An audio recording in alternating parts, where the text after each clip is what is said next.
کو ختم کرنے کے لیے؟ دیکھیے معیشت بھی ٹھیک ہو جائے گی، جو حالات ہیں ملک کے، روزگار بھی عوام کو انشاءاللہ، جو ہمارے وزیر اعظم شہباز شریف صاحب ہیں، جو ہمارے وزراء ہیں، کابینہ ہے، کولیشن پارٹیز ہیں، ان سب کی نیت پاکستان کی عوام کو ریلیف دینا ہے، تو روزگار بھی مل جائے گا، معیشت بھی ٹھیک ہو جائے گی اور باقی بھی تمام چیزیں. لیکن جو یہ معاشرے کی تباہی ہے، جو میں اس شخص کا نام اس پاک زمین پہ نہیں لوں گی کیونکہ میں اس زمین کو سیاست کے لیے استعمال نہیں کرنا چاہتی، لیکن انہوں نے جو اس معاشرے میں تباہی کی، جو یہ آج اس طرح کی بدتمیزی اور رویے، لیکن بہت سا ایسا معاشرے کا حصہ اور طبقہ موجود ہے اور اس سے زیادہ ہے جو کہ ابھی بھی ان تمام روایات، جو ہمارا کلچر ہے، ہماری روایات ہیں، ان کی اہمیت کو جانتا ہے.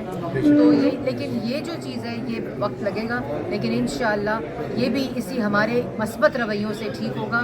میں یہ بھی کہنا چاہتی ہوں کہ جو ہمارے یہاں کارکن آئے تھے ان میں بھی ایک جذبہ ہے، لیکن ان کو یہ ہدایت جاری کی گئی ہے کہ کوئی بھی مسجد نبوی کے احاطے میں، مکہ کے احاطے میں، مدینہ کے احاطے میں کسی قسم کی ایسی ان کو دیکھتے ہوئے بدتمیزی نہ کرے. یہی فرق ہے ان لوگوں میں اور ہم لوگوں میں. جی سب سے پہلے تو میں یہ کہوں گی کہ یہ ایک خاص گروپ تھا. اس کے علاوہ بہت سے لوگ جو خواتین ہیں، بچے ہیں، بوڑھے ہیں، جوان ہیں، وہ سب ہمارے جو لوگ ہیں وہ ان کو مسجد نبوی کی جو اہمیت ہے، جو پاکیزگی ہے، اس کا خیال ہے اور ہمارے لوگ وہاں خاموشی کے ساتھ ہمیں ہاتھ ہلا رہے تھے اور یہ خاص گروہ ہے. لیکن میں نے اس وقت کیونکہ مسجد نبوی میں پہلی دفعہ میں نے قدم رکھا تھا تو میں نے ان سب کے لیے ہدایت کی دعا کی. جی ناظرین، اس وقت ہم موجود ہیں وفاقی وزیر اطلاعات مریم اورنگزیب صاحبہ کے ساتھ، اور اس وقت یہ وزیر اعظم شہباز شریف کے ساتھ مدینہ منورہ میں نماز کی ادائیگی کے بعد ابھی واپس آئی ہیں. تو ان سے پوچھتے ہیں. السلام علیکم میڈم، بہت بہت مبارک آپ کو پہلی دفعہ.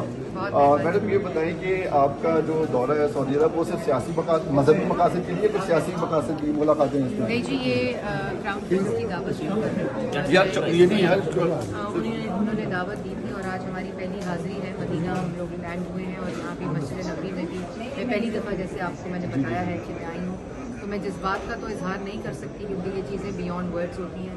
اور دوسرا یہ کہ جو یہاں ہوا وہ آپ لوگوں نے بھی دیکھا، لیکن میں نے اس وقت بھی نہ مجھے کوئی اس میں غصہ آیا نہ کچھ، کیونکہ میں نے اس وقت درود شریف پڑھتے ہوئے ان تمام لوگوں کے لیے ہدایت کی دعا کی اور درود شریف پڑھتے ہوئے. اور میں نے یہ بھی کہا کہ جو ان لوگوں کو اکساتے ہیں، ان لوگوں کو اس طرح کرنے پر مجبور کرتے ہیں، جو لوگ اس کو سیلیبریٹ کرتے ہیں، اس کو انکریج کرتے ہیں، یہ افسوسناک ہے کہ جہاں آپ حضور صلی اللہ علیہ وآلہ وسلم کے مہمان ہوں، وہاں روضہ رسول کے اوپر اس طرح کی آوازیں اور اس طرح کی زبان استعمال کی جائے. تو ہم ان کے لیے ہدایت کی دعا کرتے ہیں اور میں نے وہاں بھی اللہ تعالیٰ کو حاضر ناظر رکھتے ہوئے اللہ تعالیٰ سے ان لوگوں کی ہدایت کی اور وہ تمام لوگ جو ان چیزوں کو انکریج کرتے ہیں ان سب کے لیے ہدایت کی دعا کی. اچھا میڈم، یہ پاکستان میں بہت بڑا اسکینڈل چل رہا ہے توشہ خانہ، اور وہ تحفے یہیں سے ملے تھے جو مارکیٹ میں جا کے بیچ دیے گئے. آپ لوگ یہاں پر ہیں. میں مسجد نبوی کی، مدینہ کی زمین کو سیاست کے لیے استعمال نہیں کرنا چاہتی. یہ انشاءاللہ جو ہے وہ پاکستان جا کے اس کا جواب بھی دیں گے اور اس کا حساب بھی. تو یہ تیل کے حوالے سے کچھ بات ہوگی جو پاکستان جی، یہ سب اللہ تعالیٰ انشاءاللہ بہتری کرے گا، پاکستان کے لیے، عوام کے لیے خوشخبری ہوگی. بہت شکریہ، تھینک یو.